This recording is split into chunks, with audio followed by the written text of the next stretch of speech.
আজ শেখাবো বাড়িতে খুব সহজ পদ্ধতিতে কিভাবে চিংড়ির মালাইকারি বানানো যায় তারই রেসিপি। তোমরা অবশ্যই ট্রাই করে দেখো আর কমেন্ট করে যেও যে কেমন খেতে হয়েছিল। ফার্স্টে চিংড়ি মাছগুলোতে কাঠি ভরে নিয়েছি আর তাতে হলুদ গুঁড়ো আর নুন দিয়ে 10 মিনিটের জন্য ম্যারিনেট করতে রেখে দিয়েছি।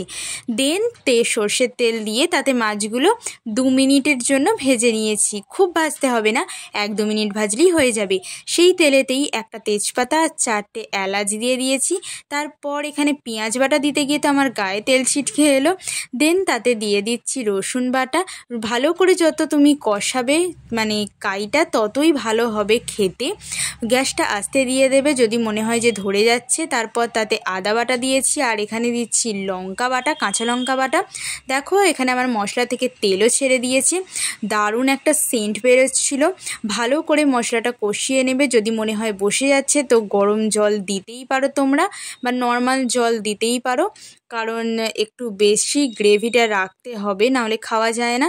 তারপর দিয়ে দিচ্ছি তাতে 1 চামচ হলুদ গুঁড়ো আর কাশ্মীরি লঙ্কা গুঁড়ো, আর এটা হচ্ছে বেরেস্তা বাটা, মানে ওই ড্রাই ফ্রুটের যে সাদা দানাগুলো থাকে সেই দানা। আমি ঠিক নামটা জানি না, ভুল হলে অবশ্যই ক্ষমা করে দিও আর কমেন্টে জানিয়ে যেও। তারপর তাতে দিয়ে দিচ্ছি চিনি আর নুন দিয়েছিলাম অফ ক্যামেরাতে। যখন দেখবে মশলা থেকে আর কাঁচা গন্ধ বেরোচ্ছে না তখনই তাতে দিয়ে দেবে নারকেলের দুধ, মানে নারকেল কুড়ো করে সেটা গরম জলে ফুটিয়ে সেই যে রসটা বেরোয় সেটাকেই নারকেলের দুধ বলে, সেটাই তোমরা দিয়ে দেবে। এটার জন্য টেস্টটা আরও বেড়ে যাবে।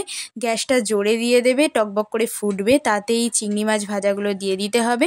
এবার গ্যাসটা কিন্তু হাই ফ্লেমেই থাকবে এখন। তো সবকটা মাছ দিয়ে দেওয়ার পরে একটু পরে গ্যাসটাকে লো ফ্লেমে দিয়ে দেবে, একটু আস্তে দিয়ে দেবে, তাহলেই হবে। দেন এখানে দিয়ে দিচ্ছি আমি ঘি 1 চামচ বা 1.5 চামচ, যতটা কোয়ান্টিটি মাছের ততটা দিয়ে দেবে পরিমাণ মতো।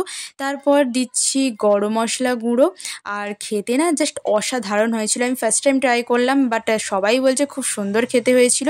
তোমরা ট্রাই করে দেখতে পারো, গরম ভাতের সাথে খুব ভালো যায়। Subscribe for more. Thank you, bye by.